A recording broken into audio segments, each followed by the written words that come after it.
wag mong padadasalan yung kamag-anak mo or kakilala mo na yumao na. Kung may kakilala ka man po or kamag-anak na yumao na kamakilan lang at nag-iisip ka na ito ay padasalan, wag mo po yung gagawin. Bakit mo naman pipigilan ng isang Kristiyano na manalangin kahit nasa mga yumao kung wala ka namang mababasa na maling gawin ito? Kung hindi mo naman kayang maging mapagbigay kahit pa na ipanalangin ang mga patay, problema na po yan ng mga anti-katoliko. At huwag nang idamay pa ang mga katoliko kung tinatamad kayo na gawin po ito. Malinaw po ang sinasabi sa talata. 1 Peter chapter 4 verse 6 to 8, ipinangaral din ang magandang balita sa mga patay upang bagamat sila'y nahusgahan na ayon sa laman, gaya ng lahat ng nasa laman, mabubuhay sila sa espiritu sa pamamagitan ng kapangyarihan ng Diyos. Ang mga Katoliko po ay tinawag na ipagdasal kahit na ang mga patay at magbigay ng sakripisyo para sa kanila dahil kahit na sila ay mga patay na sa laman, darating pa rin po ang panahon na sila ay mabubuhay sa espiritu sa pamamagitan ng Diyos. Yan po ay biblikal. Hindi walang saysay po ang pagdarasal sa mga patay. Dahil ang mga dasal para sa mga patay ay nagpapakita po ng pag-asa sa buhay ng walang hanggan at ang pag-alaala sa mga namatay ay isang paraan ng pagpapahayag po ng pagmamahal at paggalang po sa kanila. Kung wala naman pong galang ang mga kapatid nating anti-katoliko para sa kanilang mga yumao, hindi na po natin problema yon. Kagaya po ng mga santo at ng mga martyrs na nagsisilbing bayani ng ating pananampalataya. At ito po hindi dapat ipasawalang bahala lang dahil sa malaking ambag po nila sa ating simbahan. Now, ganun din po naman sa ating pamilya. May mga kinikilala din po tayong mga bayani, lalong-lalo na po ang ating mga magulang na yumao. At ito po ay talagang makabuluhan. Ano po ang ating bataya dito? Ang Book of Maccabees ay parte pa rin po ng Biblia. Wala pa po ang mga sulpot na sekta nun. At ayon po sa kwentong ito, matapos ang isang labanan, natagpuan ng mga soldado ang mga patay na may mga amuleto ng Diyos-Diyosan. At sa halip na parusahan ng mga soldado na nagdala ng mga ito, ano pong ginawa ni Judas Maccabeos na pinuno ng mga Hudyo? Ay nagutos po ito na ipanalangin ang mga patay upang sila ay malaya sa kanilang mga kasalanan. Ipinapakita rin po sa kwento na ito na nagbigay sila ng salapi bilang sakripisyo para sa mga patay.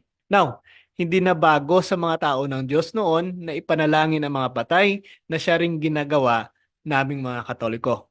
Take note, tanging ang mga tao ng Diyos lamang ang gumagawa po nito. Kaya hindi na rin po tayo dapat magtaka kung hindi po ito ginagawa at tinututulan pa ng mga kapatid nating anti-Katoliko. Hindi na po natin problema yon.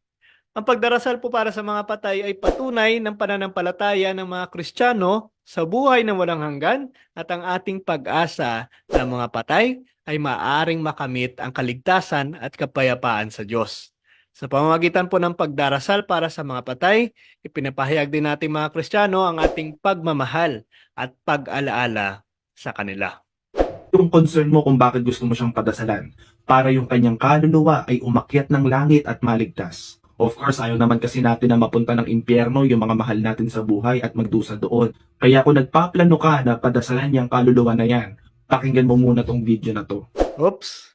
Una-una, walang sinuman po ang makakapagsabi kung ang isang tao na namatay na ay nasa langit, impyerno o purgatorio. Na parang sinasabi niya na kapag nakita mo ang isang tao na masama na namatay o mabuti, ay ikaw na mismo ang makakapagsabi sa sarili mo o mag-declare sa kanya na mapupunta siya sa impyerno o sa langit. Tandaan po natin ito. Tanging ang Diyos lamang ang makakapagsabi po nito. James chapter 4 verse 12. Hindi rin po ibig sabihin na kapag dinadasalan ng isang yumao ay upang maligtas ito sa impyerno.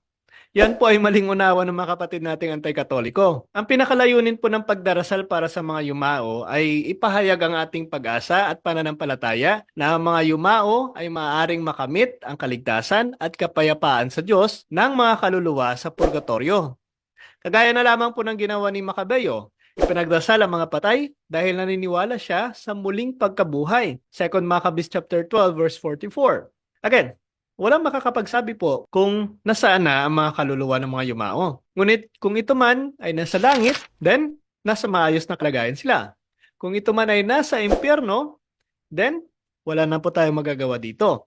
Ngunit kung ito man ay nasa purgatorio, o lugar ng mga kaluluwang nakabilanggo, 1 Peter chapter 3 verse 19, ay malaking tulong po ang panalangin ng mga buhay para mapadali po ang kanilang kaligtasan. Tandaan po natin ito, ang awa ng Diyos ay pinapaabot pa rin para sa mga kaluluwang nakabilanggo o purgatorio kung tawagin ng simbahan.